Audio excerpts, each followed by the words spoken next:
Hey, welcome back to another episode of the Lightspeed Lawn Care Marketing Podcast. I'm your host, as always, Cody Owen, sitting down with Robert Chapa from the Lightspeed team. And we are so excited today to be talking to you about how to find and get commercial lawn accounts for your business. Robert, thanks for being here, man. Hey, thanks for having me, Cody. It's good to be here, guys. This is take three, third time's the charm. We're ready to go.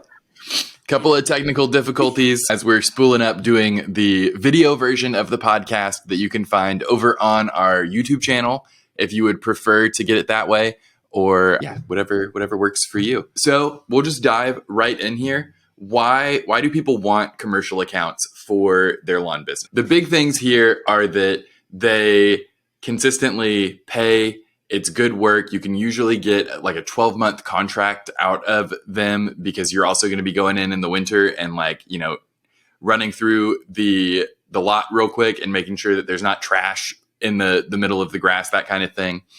They're going to pay for a lot of upsells. Depending on the kind of property you're going after, there's going to be opportunity for hedge trimming, light tree trimming work. You're going to be putting out mulch. So it is a, kind of all-encompassing contract. So they're really attractive. Also, like Chili's is probably not going to go out of business and not pay you. But there is there's a non-zero chance that a homeowner will move away and just stiff you. So they are really reliable. They can be a good add-on to a successful residential business as long as you have the right equipment for it. So that's kind of what we can move to the next question here about why you would not want to go after commercial accounts. And the big thing would be if you don't have the right equipment to do the lot sizes of the commercial accounts in your area. If you are not cool with getting paid in 90 days, I know that so I've talked about my dad a couple times on the podcast now, but he's kind of top of mind just because we've talked about landscaping a lot in the last couple of months. But I know that when he has done the contract with the landscape company that comes and does the facility that he runs, those guys get paid on net 90, net 120 terms. I can't remember what exactly it was, but that is a long time to go without getting paid. So that is a big drawback to this. It puts all of the power in the hands of, the operations manager essentially at that property that you're serving, or the property management if it's an apartment building. You're not always working with people in that respect. Hopefully the check does get cut and it comes, but it is going to take quite a while to get paid for the work.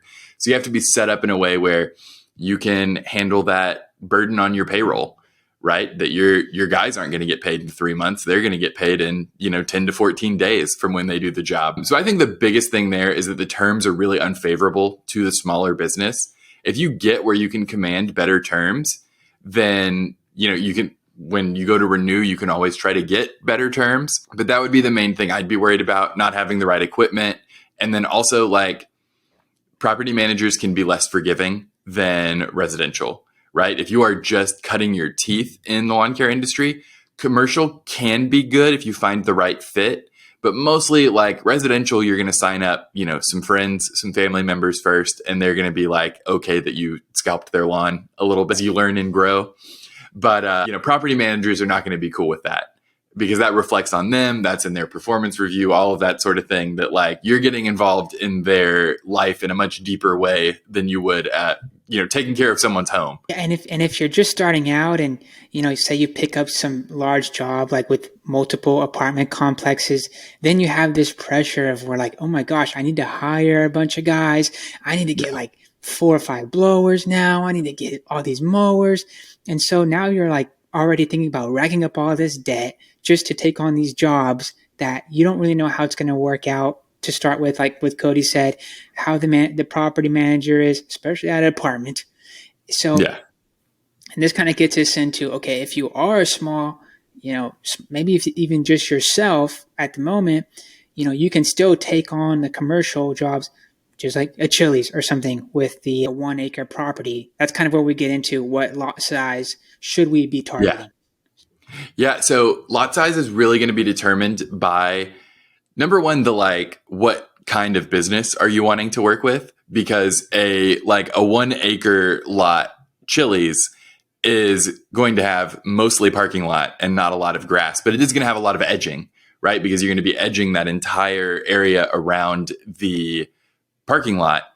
So when you're looking at this, there's a big difference between, I said this in our YouTube video, there's a big difference between mowing an empty lot and even like the level of care that's expected there when you're just the guy that goes out and mows around the, building coming soon sign versus taking care of, a medical office park, maybe somewhere on campus at a university. There's a different level of care that's expected. There's different opportunities for upsells, like the empty lot is never going to pay you to put out a palette of color. That's not going to be in their contract. It's just going to be that you keep them from getting fined by the city. So really it comes down to how big is your mower? How much can you cover in the amount of time that you want to spend on the property to have a competitive rate? That is another key thing here, is that a lot of this is going to be dictated by if you're able to undercut another provider, or if you're able to present yourself as like so professional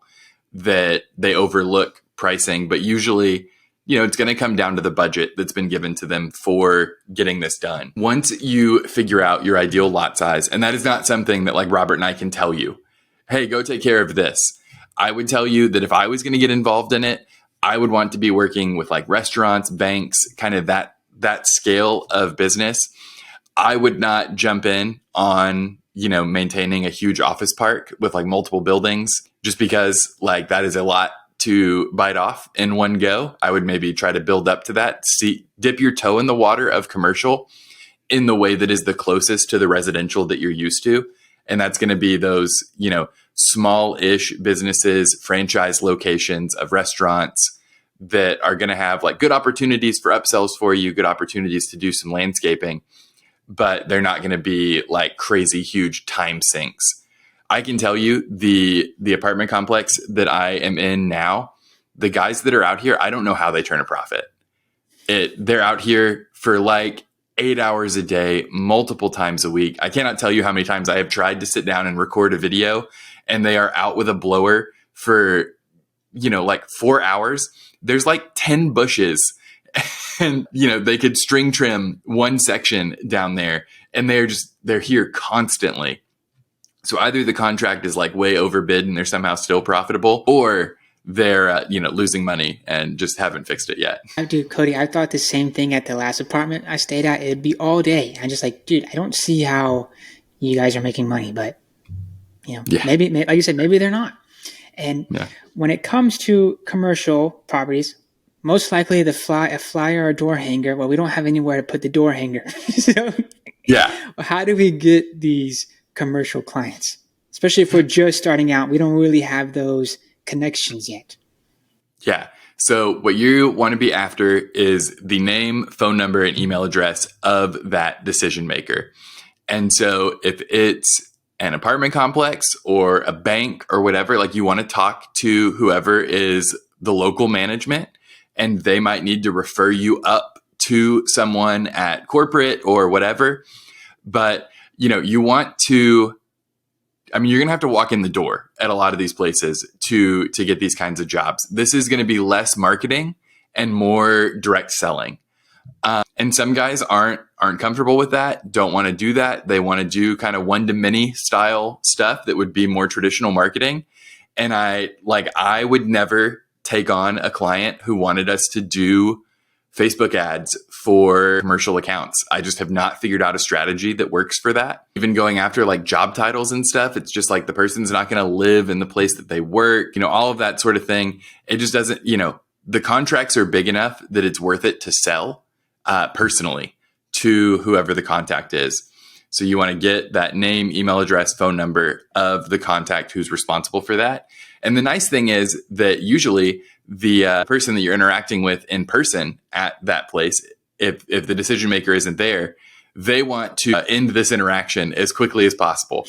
So they are going to want to give you that information because that gets you to stop talking to them. We all know, we've all been into a leasing office and how no one there wants to work. I'm assuming that anyone listening to this is already in residential and they're considering dipping their toe into commercial. If you're starting a commercial only lawn care business, I kind of don't care if you have a Facebook page. I just don't think that it's going to be a real sales avenue for you. Guys in the commercial industry, feel free to comment below if that's not your experience and you've closed jobs through Facebook.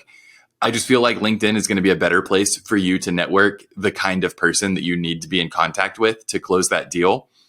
I would focus on, making sure that you've got pictures up on LinkedIn, that you are kind of engaging regularly. Find some like local things to engage with so that you're talking to local businesses, since that's who you're going to need to work with to add these accounts. And then if you're new in commercial, or you're starting a business and you're going to take residential and commercial, website is the first thing that you need to have. That is where you're going to want to send all of your traffic to, right? So you want people requesting quotes for their homes there. You want people reaching out about commercial things there if they hear about you some other way. And you need that to look professional, right? It's really helpful to show up in your kind of athletic fit polo with your logo on it. And then you need to have a business card that you can leave behind if the decision maker is like not there, but works in that building specifically. Business card that you can leave behind with your website, and your website needs to look professional when they hit it, right? Especially commercial accounts. There's a lot of big businesses that work in this space. And so the expectation, I think, of professionalism is even higher than your typical residential company needs to hit.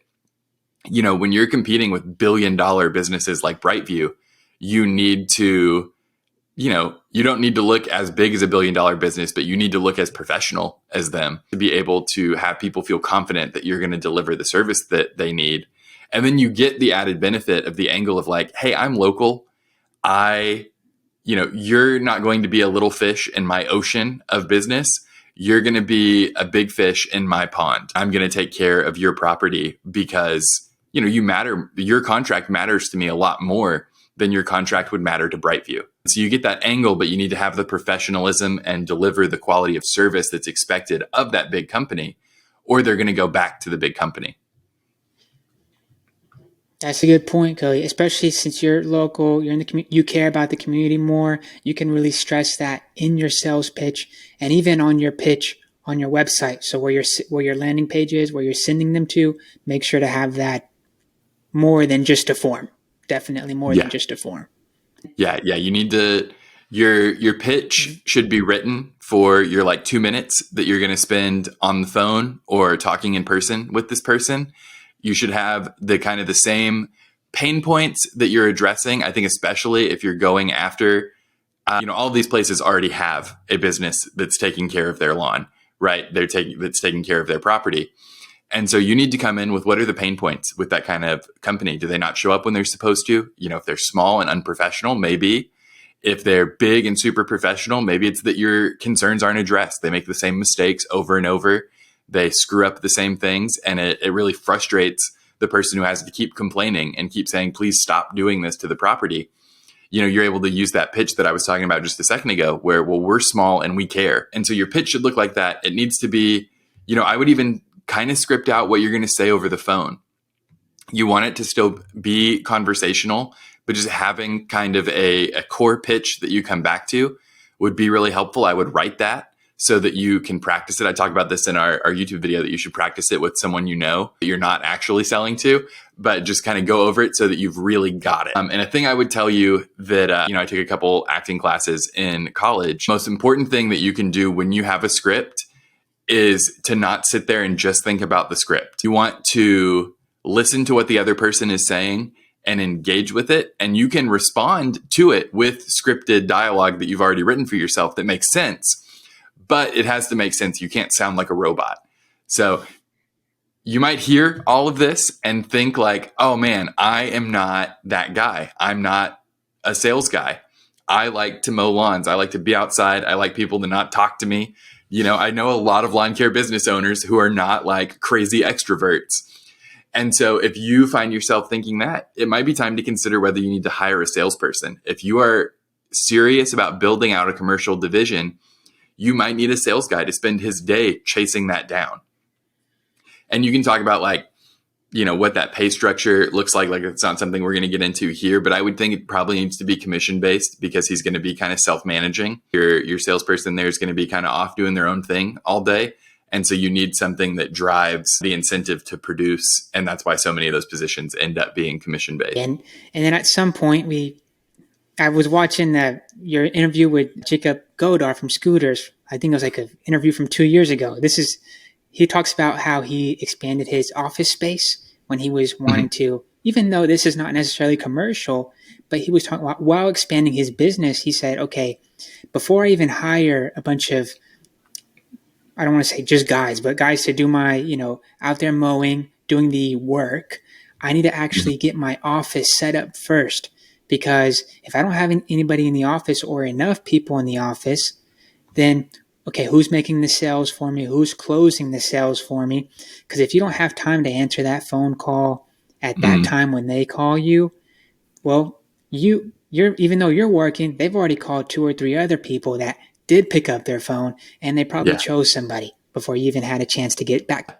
That is key. I mean, I can tell you, like, one of the first pieces of content I wrote in the lawn care space was a blog post about always answering your phone and how important it is to always pick up the phone. And if you cannot do it, if you cannot guarantee that you're going to do it, then you have to hire someone to do it, especially if you're getting into high value contracts that you're investing in that sales effort. You cannot miss that call. When they call back to close the deal, you don't want to miss that call. You want to take their yes as quickly as possible and get an invoice sent over. So you always, always, always have to be answering your phone. And if that means that you need to hire a virtual assistant to take care of that, you can work with someone like Callboss or Pink Collars. We talk to, the owners of both of those companies on our various shows. But yeah, it's key to answer the phone. And if they say no, if they've gotten the quote and they're like, no, we don't want to do it, it's important to follow up with a why. Find out, is it just pricing? Is this place just cheap? And that's the problem. Like, that's not, necessarily, unless you're getting a bunch of no's based on price, I would not be too concerned with one. And I wouldn't necessarily come back and negotiate with them on it. But if you're hearing it a lot and it's really affecting the growth of the division, then you might consider, okay, we're quoting this too high. What do we need to fix about our model to make it work? But I would always follow up, right? Come back a month later, 2 months later, and see how things are going with the company they went with, and see, like, are they having the same problems with them they were having with the last company? That was why they were talking to you in the first place. And see if you can get your foot back in the door, right? Re-engage with those cold leads. And that can be why it's really helpful to have a sales guy, because he's going to be hungry to chase those down. And then if they say yes, we have to consider how to keep them happy.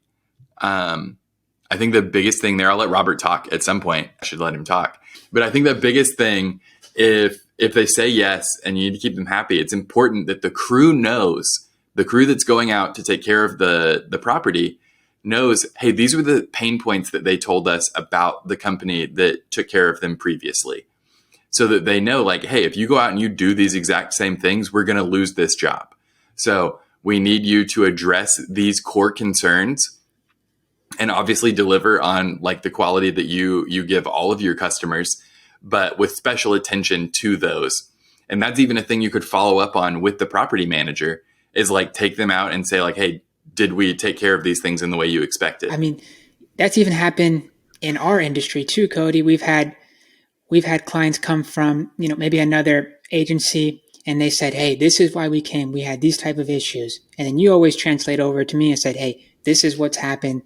And we just need to make sure that this doesn't happen, which usually is just the general case. We take care of everybody. So usually we're on there, but we'll be like, okay, we got to keep a super, super close eye on this client. And yeah, it's no matter what business you're in, you just got to respond right away. You may have other things that you need to do, but I mean, no matter what, if they get in front of you, that is the most important person and an important thing to do at that time. Now, about commercial clients, Cody, I can't really speak on this next part at all. How do we bid on commercial clients and win those clients as well? So what does that process look like? So pricing is pricing, regardless of whether it is a commercial account, it's a residential home in a new neighborhood that you haven't worked in before, whatever it is. It comes down to how many man hours is it going to take to do this job, and what is our profitable man hour rate. And no one can tell you what that is except you as the operator of the business. So anyone who gives you 40, 50, 60, 100, 120, whatever that number is they're telling you to target, they're telling you that to give you an easy answer that's satisfying.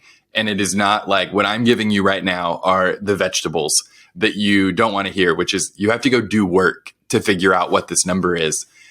But it's going to depend on your equipment, how efficient your crew is, how quickly they get the job done, and how many men you have on the job doing it. So it comes back down to man hours and what rate of profitability you want.